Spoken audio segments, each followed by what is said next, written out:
আসসালামু আলাইকুম সবাইকে দিসান এগ্রো ফার্ম অ্যান্ড হ্যাচারি পক্ষ থেকে স্বাগতম। আশা করছি আল্লাহ তাআলার অশেষ রহমতে আপনারা সকলেই ভালো আছেন। আলহামদুলিল্লাহ আমি অনেক ভালো আছি, সুস্থ আছি।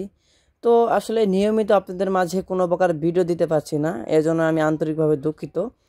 কারণ ব্যবসার ভিতরে অনেক চাপ চলতেছে, বর্তমানে কোয়েল পাখির অনেক চাপ। আপনাদের চাহিদা পূরণ করতে গিয়ে দেখা যাচ্ছে যে আমরা হিমশিম খেয়ে যাচ্ছি। এই জন্য নিয়মিত আপনাদের ভিডিও দিতে পারছি না, কারণ হচ্ছে আর মাত্র 1-1.5 মাস পরে কোয়েল পাখির সিজনটা চলে আসবে। এখন যারা বাচ্চা নিচ্ছেন ইনশাআল্লাহ আশা করা যাচ্ছে তারা সামনে কোয়েল পাখির ভালো একটা বাজার পাবেন। যারা জিরো বাচ্চা নিচ্ছেন তারা সামনে ভালো একটা আল্লাহ দিলে ভালো একটা বাজার পাবেন ইনশাআল্লাহ। এবং যারা 20 দিন বা 30 দিন পাখি নিচ্ছেন তারা অল্প কিছুদিন বাজার একটু ড্যাম পাবেন, ধরেন 20 দিনের মতো বাজার একটু ড্যাম পাবেন, তারপরে ইনশাআল্লাহ আপনারা বাজার ভালো পাবেন। আর যারা জিরো বাচ্চা নিচ্ছেন তাদেরকে আমি গ্যারান্টি দিতে পারি ইনশাআল্লাহ, আল্লাহ যদি রহমত থাকে তাহলে বর্তমান সময়ে যারা জিরো বাচ্চা কম দামে নিচ্ছেন তারা সামনে ভালো একটা ডিমের বাজার পাবেন।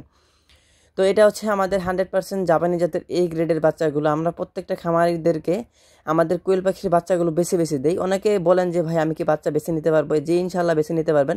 আপনারা সরাসরি খামারে এসে আমাদের পাখিগুলো দেখে আপনারা বাচ্চা বেছে নিতে পারবেন। তো এখন দেখতে পাচ্ছেন আমাদের যে জাপানি জাতের প্যারেন্টসগুলো, এগুলো আসলে জাপানি জাতের প্যারেন্টসগুলো দেখতে একটু ঘোলাটে হয় এবং এদের সাইজ অনেক ছোটো হয়। অনেকে বলেন যে ভাই আপনাদের প্যারেন্টসের উপরের চামড়া উঠে যায় কেন? ভাই প্রত্যেকটি পাখি, যে কোনো জাপানি জাতের পাখি বা হাইব্রিড পাখি, এগুলোর উপরে যে চামড়াটা আছে সেটা উঠে যায়। হাইব্রিড পাখিটা একটু দেরি করে ওঠে, কিন্তু জাপানি পাখিটা আপনার অনেক তাড়াতাড়ি উপরের যে আপনার পশমটা থাকে বা উপরে যে আপনার ইটটা থাকে সেটা উঠে যায়, লুমটা। তো দেখেন মাশাআল্লাহ আমাদের পাখিগুলো অনেক সুন্দর।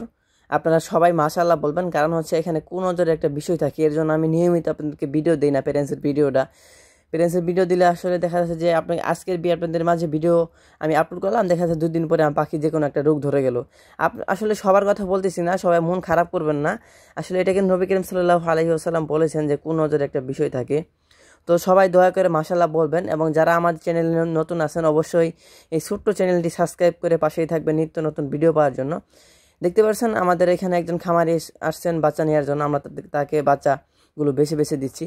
আর আমাদের হ্যাচিংগুলো মাশাআল্লাহ অনেক, আমাদের হ্যাচিং রেট ভালো হয়, কারণ জাপানি জাতের কোয়েল পাখি হ্যাচিং রেট ভালো হয় এবং এদের বাচ্চার সাইজ অনেক ছোটো হয়।